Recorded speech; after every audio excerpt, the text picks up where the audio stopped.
o Sport Show e o nosso projeto. Mauro Cija, pois não.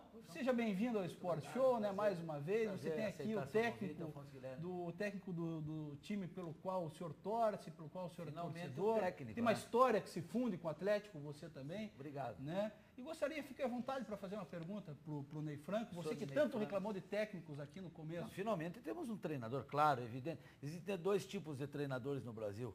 Os que enjoam a torcida e a crônica, os que não enjoam. Os que enjoam, Leão, treinador Muricy, treinadores que incomodam, não sei se competentes ou não, e treinadores simpáticos à torcida. É o caso do professor, é o caso de Abel Braga, é o caso de Geninho, treinadores queridos.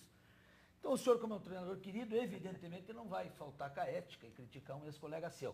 Mas é muito... Onde esconderam Valência e Rodolfo nas gestões anteriores dos técnicos do Atlético? Onde eles estavam escondidos no CT? Porque eles trouxeram reforços, mas na verdade o único reforço que está usando é o Antônio Carlos, certo? Certo. Eu te confesso, foi até me feita a pergunta no bloco anterior sobre que eu conheci do futebol. Eu, quando cheguei no Atlético Paranaense, eu não conhecia o Valença e o Rodolfo também. Mas quando treinou a primeira vez, né, quando eu vi o Rodolfo treinando as opções que a gente tinha na equipe, eu falei, essa equipe ela tem um perfil para jogar no 3-5-2 devido ao Rodolfo e principalmente ao Valença, que é um jogador que eu nem sabia que estava no Atlético Paranaense. Mas nós sabíamos, todos nós, torcedores, sabíamos. E ele tem, o próprio Valença e o próprio Ferreira têm comentado que depois que a gente mudou a forma da equipe jogar, eles cresceram, né? O Rodolfo tem falado isso com a gente, o próprio Valença, o próprio Ferreira. O Netinho também, que estava mal usado no Atlético. Eu posso entrar nessa esteira aí? Se você tivesse dois laterais com um perfil melhor do que esse que você tem hoje, você estaria brigando pela Libertadores, na minha opinião. Eu acho que eu coloquei para os jogadores nossos nesse último jogo contra o Cruzeiro. Se a gente ganha esse jogo ontem do Cruzeiro, e logicamente a gente sabe que tem um jogo difícil na quarta-feira contra o Grêmio, a gente poderia até começar a sonhar um pouquinho com isso. Mas eu acho que a equipe tem um perfil, eu acho que ela poderia, eu acho que o grupo que o Atlético tem poderia estar fazendo uma campanha melhor dentro do campeonato. Olha o jogo ainda aí, fique à vontade para comentar em cima das imagens. O Atlético perdeu 2 ou 3, né, professor, no começo do jogo, principalmente com o Ferreira. O Ferreira, no início do jogo, a gente teve uma oportunidade enorme.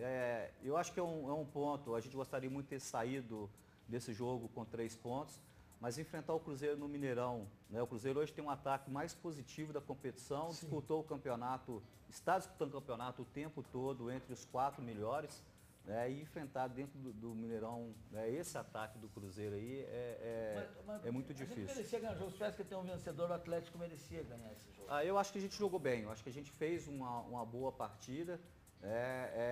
E é o 5º jogo consecutivo que a gente pontua, claro, né? Desses 5, 3 vitórias dentro de casa, o empate com o Juventude lá e esse empate com o Cruzeiro agora. Nos coloca hoje... Tenho a plena certeza de que vindo para cá um mês antes o Atlético estava na Libertadores, com certeza.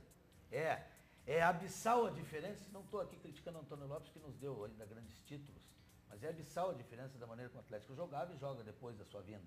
O Atlético evoluiu e muito. Partidas em casa contra o Figueirense, não deixamos pontuar, contra o Náutico, partidas ganhas contra o Goiás. O jogo com o Goiás, esses 9 pontos fatalmente colocaria a gente lá. E do Atlético perdeu tempo. Outra coisa, o senhor tem convite para ir, claro, para o Japão. Não está na sua hora ainda, o senhor vai ser campeão brasileiro pelo Atlético, vai fazer uma pré-temporada. Caímos no golpe há 2 anos atrás da pré-temporada. Inventaram o Lothar Matheus, veio aqui, horrorizou a cidade. Fugiu, professor. Quer dizer, perdemos a temporada e perdemos o bicampeonato brasileiro. Então o senhor fica aí, não vai para o Japão ainda, vai no currículo com campeão brasileiro, vai só enobrecer seu currículo, e o ano que vem faz uma pré-temporada, arrumamos 2 alas, não que sejam péssimos nossos alas, são só ruins, mas com 2 jogadores nessa posição, com certeza a gente vai ganhar o Campeonato Brasileiro. Poderíamos estar lá, não fosse o senhor ter vindo muito. Só me diga uma coisa, Ney, que essa aqui pode falar, mas isso com certeza aflige a torcida atleticana. Não, é até bom a pergunta, porque é o momento de a gente até esclarecer isso para o torcedor do Atlético, né? Porque para não gerar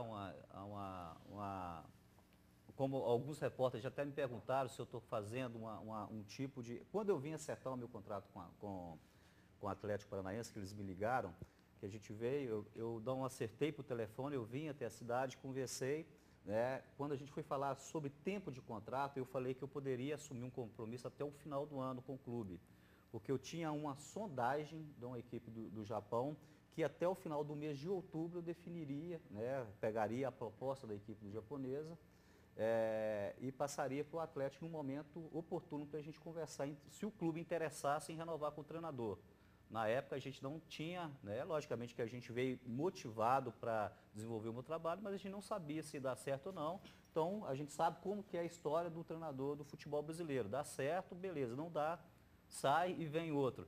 Então, o mês de outubro está fechando, eu tenho uma sondagem do clube, não chegou nada de oficial. Essa não é oficial, essa sondagem? Não, tem a sondagem de um procurador. Então, está no Japão e chega na semana que vem. Então, nós acertamos com a diretoria do Atlético que no dia 5 de novembro a gente senta, né, se realmente já tiver a proposta, a gente passa a proposta para o Atlético. Se não tiver confirmado nada do Japão, né, a gente já abre a negociação com o Atlético para renovar o contrato para a próxima temporada. Então é só isso que está acontecendo, só que começa a criar uma novela, né, disso, e felizmente, felizmente a gente deixou muito claro com a diretoria desde do início. Para a diretoria foi interessante também, porque eles colocaram na época que tem uma eleição no final do ano no clube também, que para eles era interessante de acertar o contrato comigo só até o mês de dezembro. Então está tudo muito bem conversado. E o Maculan já conversou e está muito bem conversado no dia 5 de novembro, né, que coincide, né, logo depois do jogo com o Corinthians, e também é uma data que já está bem definido no nosso papel dentro do Campeonato Brasileiro, né, se a gente está na Sul-Americana, né, então eu acho que, né, não vai ter problema nenhum. O jogo com o Corinthians é aqui, né?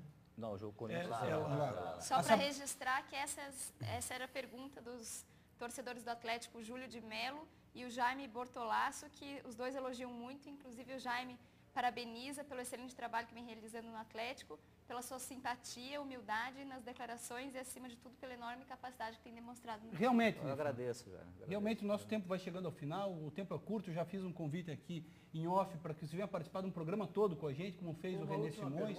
É a última pergunta, Maurício. Essa proposta vem no dia 5, claro, vem uma proposta boa e gorda. Você gostaria de ver o Ney Franco continuando no Atlético? Evidentemente, eu quero ganhar sempre, não quero perder.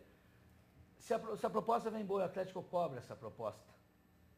Olha, a minha prioridade é trabalhar no futebol brasileiro. Bom, a gente sabe que no Japão a gente fica um pouco escondido. Então, é uma coisa que desde o início também, um detalhe que desde o início eu tenho colocado. A minha prioridade em sair para o mercado internacional, que for um mercado que você fica escondido, eu prefiro ficar no Brasil e ficar aqui disputando o Campeonato Brasileiro, Copa do Brasil, Sul-Americana, que é o que faz, né, a carreira do treinador, principalmente dentro do seu país. Com Deus aqui, professor, a gente precisa do senhor. Ney Franco, o segundo bloco vai chegando ao seu final, né? Novamente você tem um espaço aberto para quando você quiser vir aqui, mas com mais tempo, falar de histórias aí, de causos aí do futebol. Não, vamos ver ele cantar, né? Vamos ver ele cantar talvez um dia, né? Você vai ganhar o meu CD aqui, então. Relançar teu CD, você vai ganhar um presente do Sport Show, que é uma mochila da Nutrimental, cheia de produtos Nutri aqui, produtos da mais alta qualidade, líder no segmento de barras de cereais, e vai ganhar das mãos da Nicole, a musa do Brasileirão, e fique à vontade para voltar sempre aqui, professor. Obrigado. E agora a gente vai para um rápido intervalo comercial, logo voltamos com mais um bloco do Sport Show. A Nicole prossegue aqui com a gente, e também o Saulo, que vem aí para falar da vitória do Paraná